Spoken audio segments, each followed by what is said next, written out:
Señor,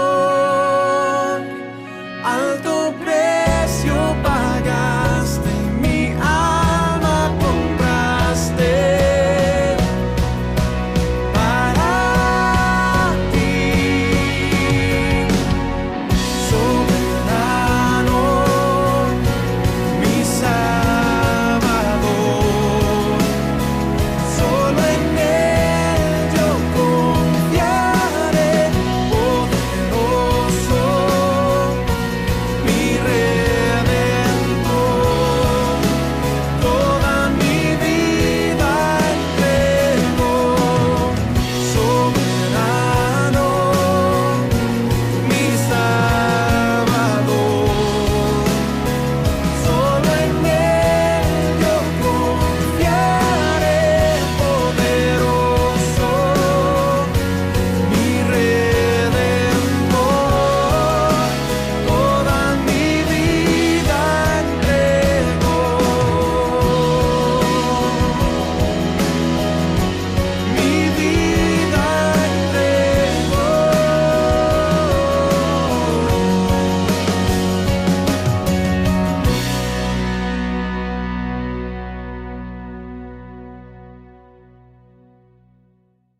Vamos a orar para que luego estemos viendo el tema que tenemos para esta ocasión, que es María unge a Jesús. Oremos. Señor, te adoramos, te bendecimos, a ti damos toda gloria y toda honra, Señor, en esta mañana. Gracias por tu bondad, por tu mucha misericordia para con nosotros.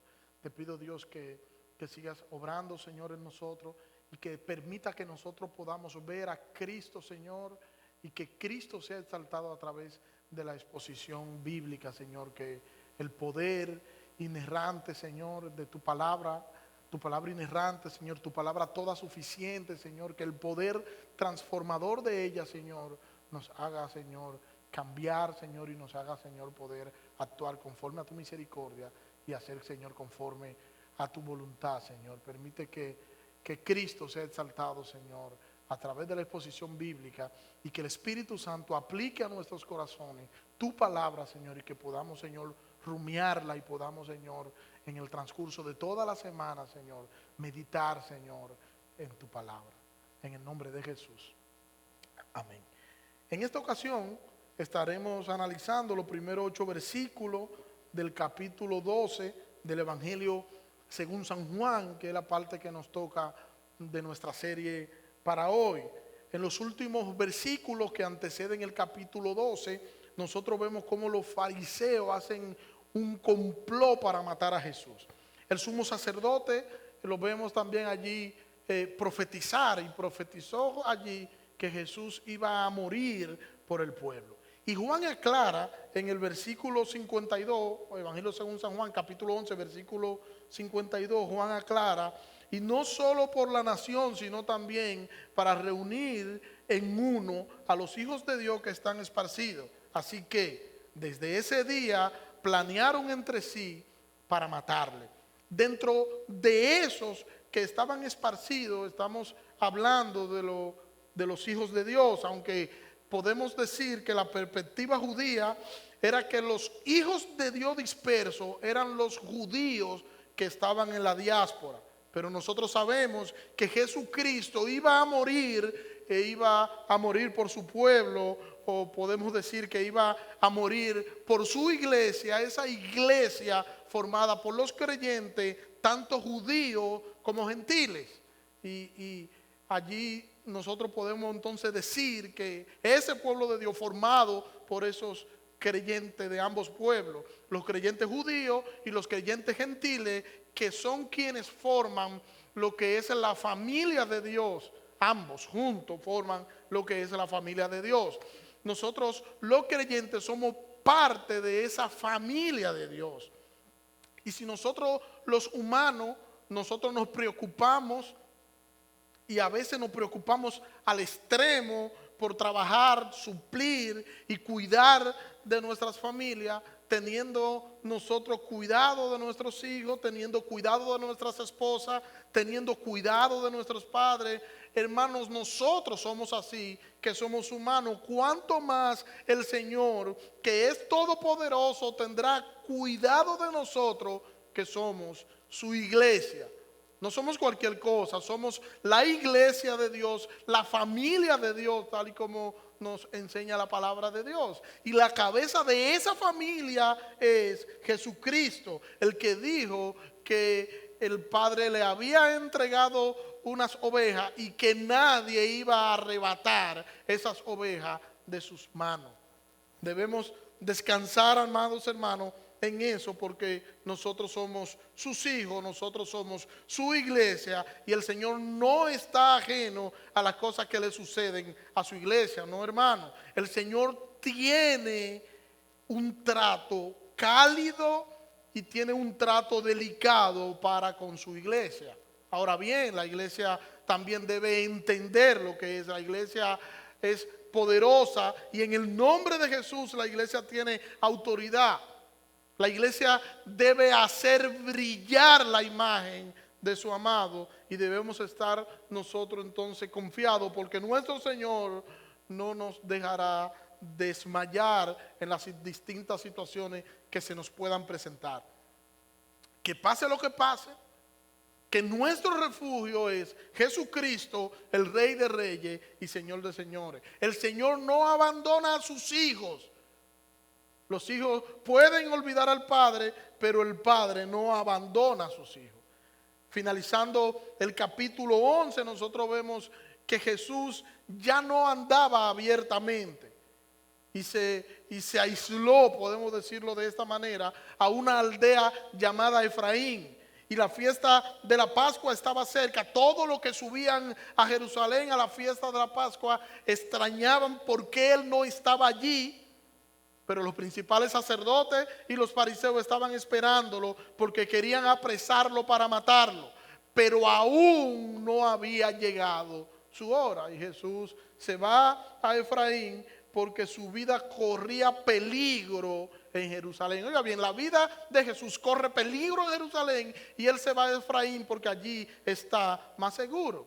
Eso me hace pensar en que nosotros corremos peligro en la calle, en que es ahora mismo es ser sabio quedarse en su casa, es de sabio que en lugar de nosotros estar y desobedecer a las autoridades, nosotros debemos obedecer quedándonos en nuestras casas. El Señor fue al lugar donde Él estaba seguro, en Efraín, y en esta crisis que está viviendo nuestro país, nosotros estamos seguros en nuestra casa. No salga de allí. Siga las recomendaciones, que es de cristiano obedecer a las autoridades. No diga, no, como yo soy cristiano yo no obedezco a nadie. No, es de cristiano obedecer. Y como cristianos nosotros tenemos que obedecer las medidas de las autoridades. En el Evangelio de Juan, en el capítulo 12, versículo 1, nos dice que entonces Jesús, 6 días antes de la Pascua, vino a Betania, donde estaba Lázaro, al que Jesús había resucitado de entre los muertos. La resurrección de Lázaro fue la gota que rebosó la copa de la ira de los fariseos. Como ya dije, esto provocó que Jesús se fuera a la aldea de Efraín, y la aldea de Efraín se encontraba a unos 20 kilómetros de Jerusalén. Y 6 días antes de la Pascua fue a Betania, a donde sus amigos Marta, María y Lázaro, a quien ya Él había resucitado. Y quiero resaltar que Jesús fue a un lugar donde a Él le gustaba estar. Él se sentía cómodo allí. A Él le gustaba compartir con estos que eran sus amigos. Y era muy agradable, al parecer, esta compañía y Él compartir con ellos. Y ya nosotros hemos dicho en otra ocasión que hay personas así, hay personas con las que uno se siente cómodo, hay personas con las que uno quisiera siempre compartir porque le dan atención, hacen que uno se sienta bien y su compañía es grata. su cuidado para con nosotros, su atención para con nosotros, la forma de ser, y todo eso tiene que ver con lo que es el trato entre ambos. Estas personas con las que nosotros podemos compartir, con las que nosotros podemos ser nosotros mismos, sin temor a que nos juzguen mal, porque ellos nos conocen. Y este es el contexto de Jesús con estos amigos y con este viaje que él hace para poder ir a compartir con sus amigos. El versículo 2 de nuestro Evangelio de Juan, capítulo 12, dice el versículo 2: y le dijeron, y le hicieron una cena allí, y Marta servía, pero Lázaro era uno de los que estaban a la mesa con él. Mírelo aquí, le hicieron un banquete, y quizás podríamos decir que una de las razones por la que le hicieron el banquete pudo haber sido la gratitud por haber resucitado a Lázaro, tomando en cuenta lo querido que era Lázaro.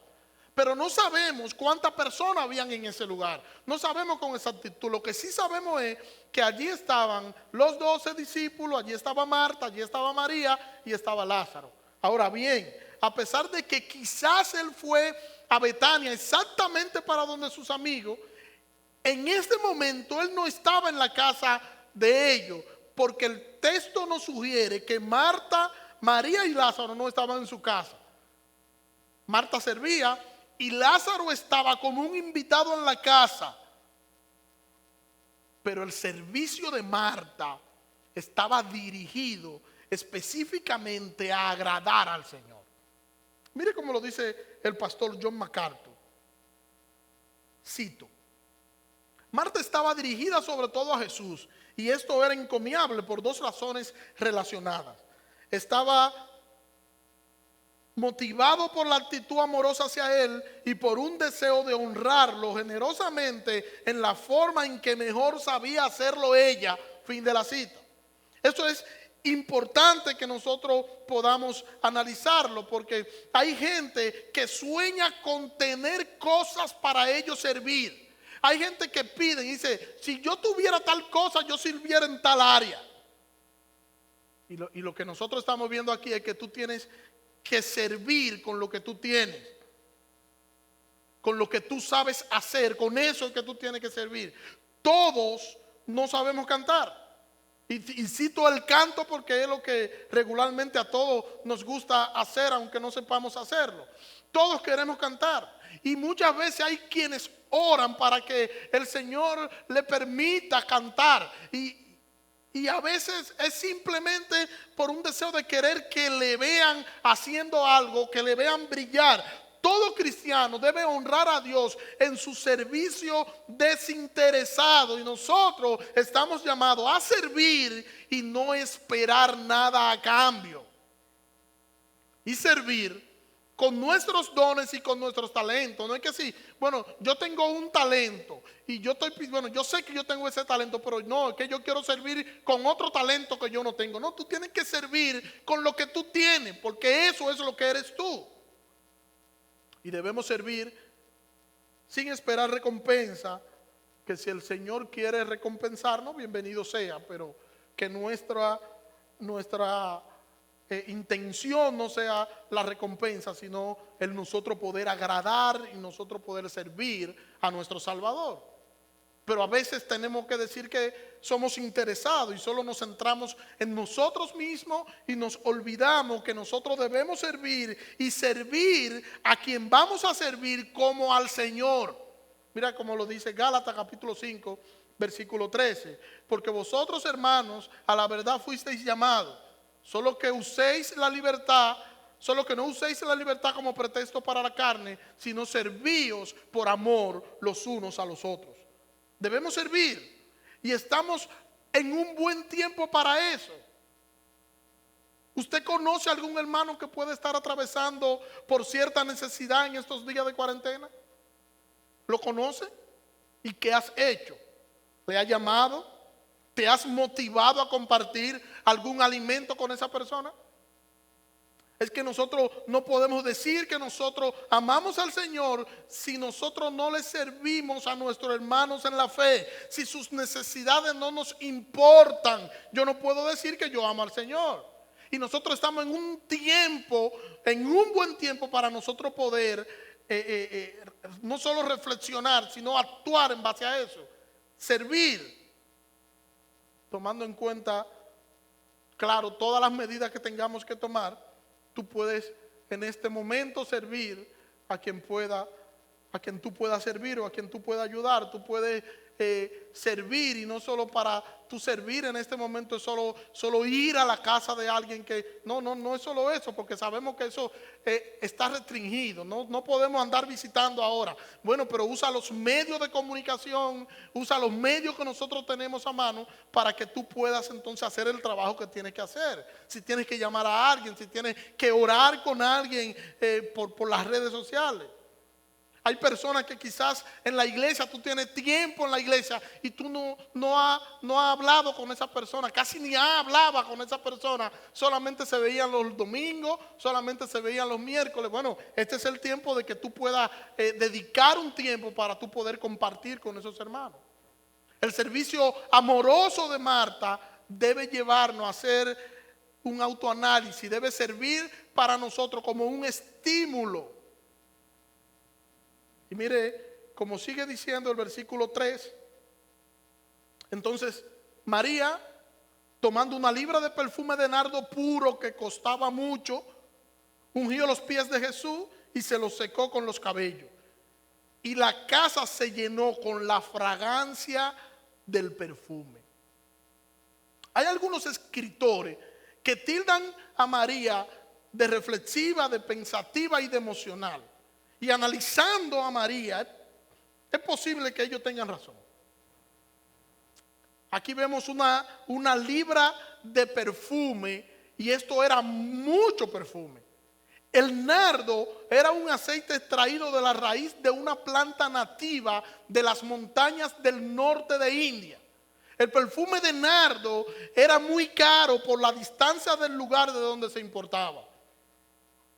El nardo que María derrama al Señor era puro, o sea, era del mejor en cuanto a lo que es la calidad, y esto lo hacía aún más valioso. Y por eso en Marcos capítulo 14 versículo 5 dice que ese perfume se pudo vender en 30 denarios. Y más adelante en nuestro texto de Juan capítulo 12 en el versículo 5 también Judas nos confirma ese precio. Ahora, ¿cuánto equivalía 300 denarios? 300 denarios era el salario de un año de un trabajador. Era mucho dinero. Imagínense, hagamos la comparación. Tomando en cuenta el sueldo mínimo privado de hoy, el más bajo es de 10,730 pesos. Lo multiplicamos por 12 meses y eso nos da 128,760. Eso solamente para que tengamos una idea de lo que es el sueldo mínimo de todo un año. Usted me podrá decir, bueno, pero es que no hay perfume tan caro. Ajá.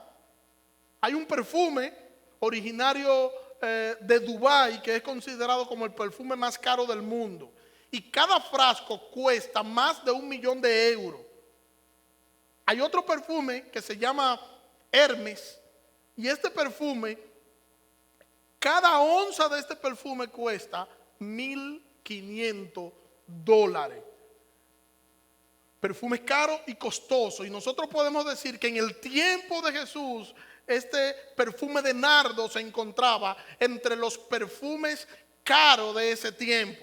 Y también podemos decir que en ese tiempo se compraba perfume para guardarlo como una posesión. O sea, como parte de sus riquezas. O sea, yo tengo a 1,000 metros de tierra, 10 cabezas de oveja y un frasco de perfume de nardo. Y eso estaba dentro de la riqueza que la persona tenía, y era como algunas personas utilizaban esto, porque no recordemos que el concepto de mercado no es lo mismo que ahora. Y al parecer, este perfume era parte de las riquezas de María. Ella quizá pudo derramar bien una sola parte, pero no, ella quebró el frasco y lo derramó absolutamente todo. Imagínense lo que le costó a María esta ofrenda, esa gratitud. Esta mujer le dio lo mejor al Señor. No le dio lo que le sobraba, no le dio una parte. Le dio lo que tenía gran valor, gran precio para ella. Lo que ella tenía de gran valor para su Señor. Y esto nosotros lo vemos en el Antiguo Testamento. Esta actitud la vemos en David. En el segundo libro de Samuel, versículo 24 y versículo 25. Pero el rey dijo a Araúna: no, sino que ciertamente por precio te lo compraré, pues no ofreceré al Señor mi Dios holocausto que no me cueste nada. Y David compró la era y los bueyes por 50 ciclos de plata, y allí edificó David un altar al Señor y ofreció holocaustos y ofrendas de paz. El Señor escuchó la súplica por la tierra y la plaga fue detenida en Israel. David, al igual que María, no quería dar a Dios una ofrenda que no le costara un precio. Esto debe llamarnos a nosotros a la reflexión. Nosotros debemos reflexionar en esto. ¿Qué estamos nosotros dando al Señor? ¿Qué tú estás dando al Señor? ¿Qué te está costando lo que tú le estás dando al Señor? ¿Qué está costando tu ofrenda? Y cuando yo estoy hablando aquí de ofrenda, yo no estoy refiriéndome a dinero, no es eso lo que yo estoy diciendo. La ofrenda aquí incluye todo lo que tú das al Señor, absolutamente todo lo que tú haces para el Señor. Tanto David como María le dieron al Señor lo mejor, no quisieron dar cualquier cosa, dieron al Señor lo que le costó, dieron al Señor lo que le dolía. Y nosotros debemos, al igual que ellos, dar al Señor lo mejor de nosotros. Si no es lo mejor, pues no lo demos al Señor. El Señor merece de nosotros lo mejor. Si es tiempo, bueno, que sea tiempo de calidad para nosotros orar, para nosotros leer las Escrituras, para nosotros servir a otro. Y ese dar lo mejor es fruto de mi gratitud. Yo amo al Señor y por eso yo obedezco. Yo amo al Señor y de manera natural me sale darle lo mejor, porque yo me siento tan agradecido que lo único que yo quiero es agradecer a mi Señor. Y podemos bien volver a repetir que estamos en un buen tiempo para que reflexionemos en esto. Cuando en las iglesias se hacían los cultos de oración, ni los creyentes asistían. La asistencia siempre era una asistencia mínima. La cantidad de hermanos que prestaba atención a los cultos de oración era una cantidad mínima, ni siquiera la mitad se llegaba. En los cultos de los domingos se asistía y era la mayor asistencia, pero muchos llegaban tarde porque no podían entender que cumplir con el horario era parte también de su adoración al Señor. Hoy no podemos ir al templo por la pandemia. Y deseamos nosotros hoy los cultos de oración. Miren cómo es la cosa. Y al hacer nuestros cultos los domingos y llegar temprano. Pero para nosotros poder valorar eso, tuvimos que estar en medio de una cuarentena para nosotros poder valorar y para nosotros poder tener en alta estima la oración y el nosotros poder compartir y nosotros poder hacer como iglesia nuestro servicio de adoración. Y podemos ver desde aquí el valor que le dábamos a los servicios. Tuvimos que estar en medio de esta crisis en la que nos encontramos hoy, donde hasta los inconversos que nunca habían orado están pidiendo oración, cuando hasta los creyentes ignoraban la oración. Oiga cómo es la cosa. Los creyentes no les gustaba orar y no oraban. Hoy los inconversos son los que están pidiendo que se ore, y son los inconversos los que están orando hoy hasta más que nosotros.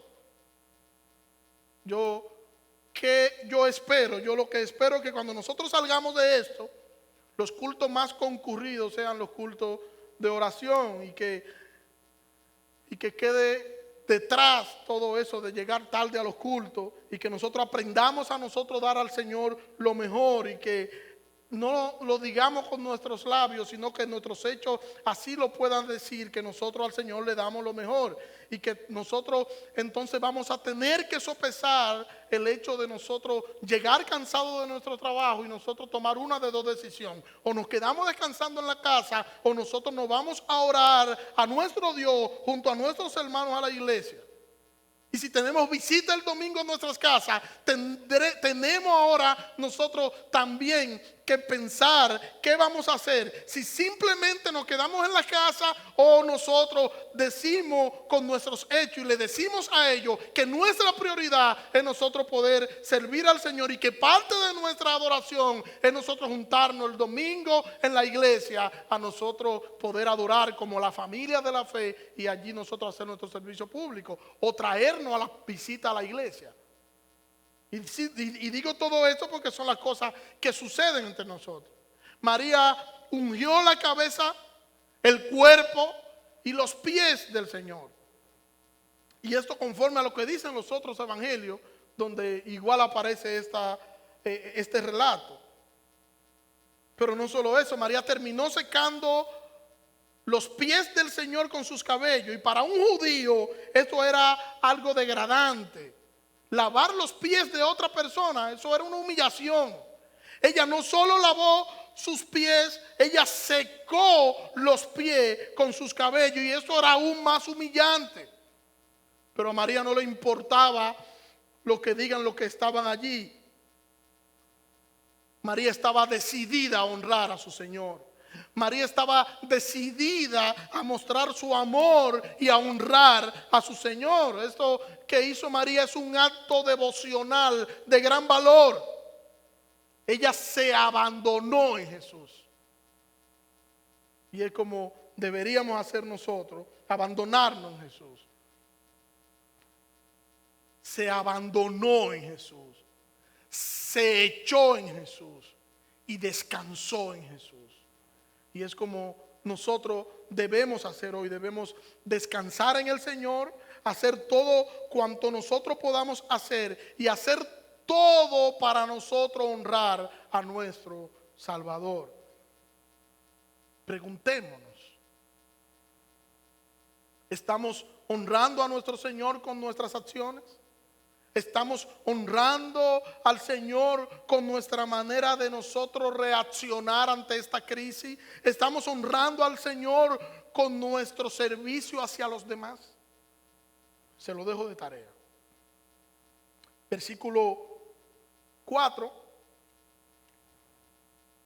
hasta el 8. Y Judas Iscariote, uno de sus discípulos, el que le iba a entregar, dijo: ¿por qué no se vendió este perfume por 300 denarios y se dio a los pobres? Pero dijo esto no porque se preocupaba por los pobres, sino porque era un ladrón. Y como tenía la bolsa del dinero, sustraía de lo que se le echaba en ella. Entonces Jesús dijo: déjala, para que lo guarde para el día de mi sepultura, porque a los pobres siempre los tendréis con vosotros, pero a mí no siempre me tendréis. Judas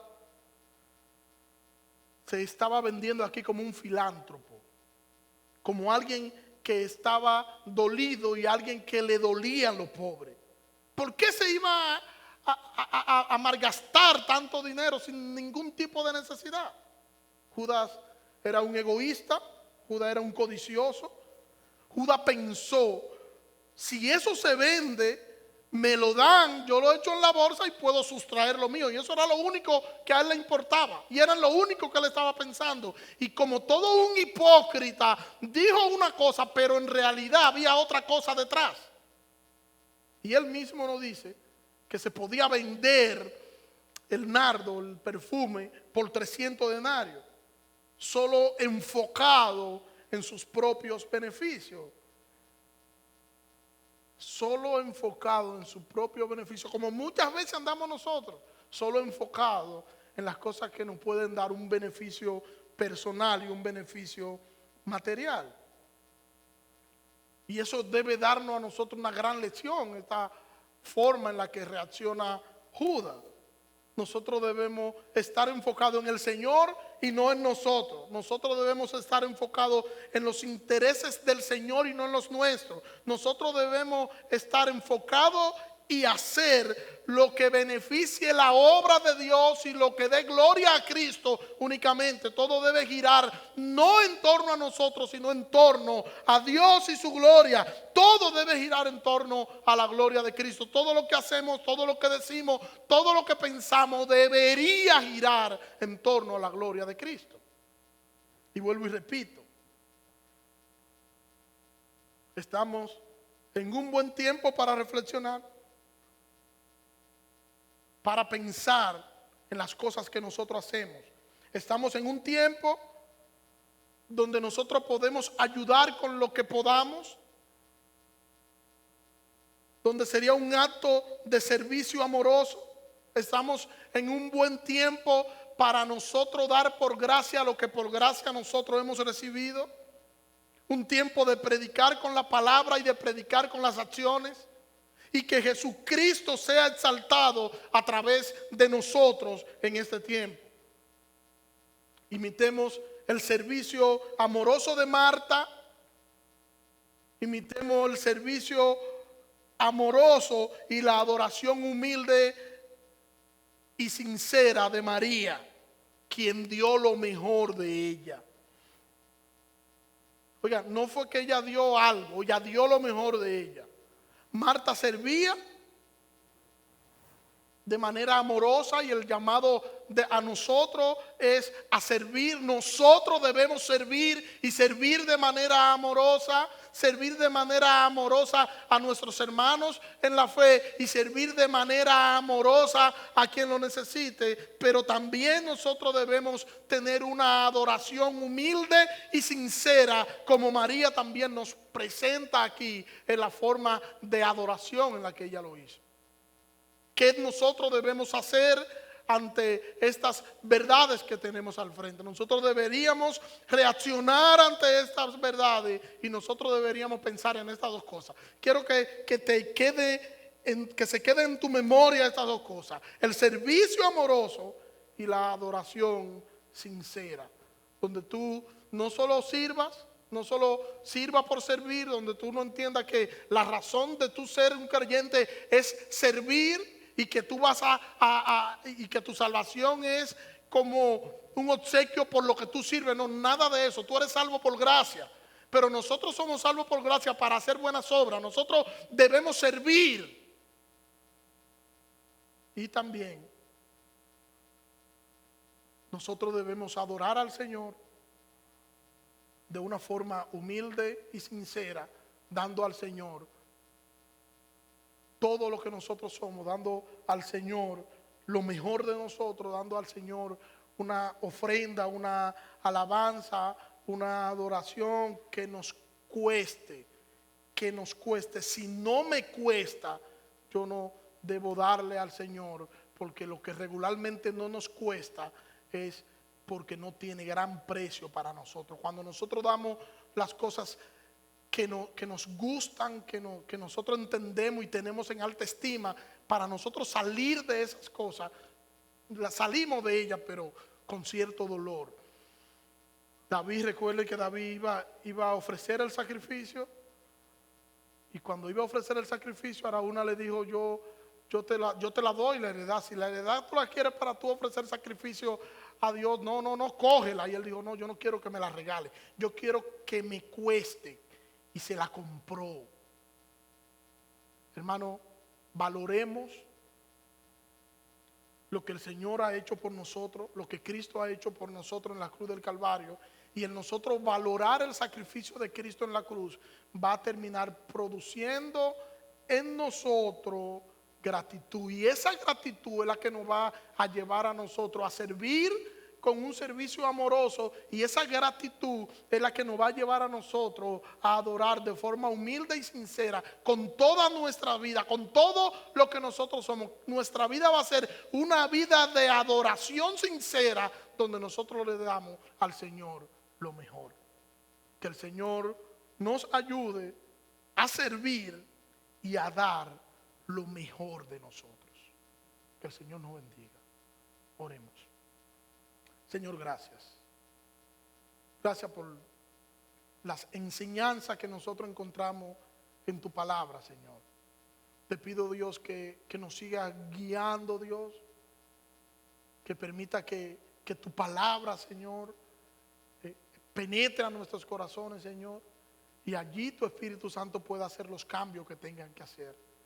Ayúdanos, Señor, a que nosotros podamos ser reconocidos como una iglesia fiel, una iglesia que te sirve y que sirve, y una iglesia, Señor, que te adora de manera humilde y sincera, dando lo mejor que tiene para la gloria de tu nombre.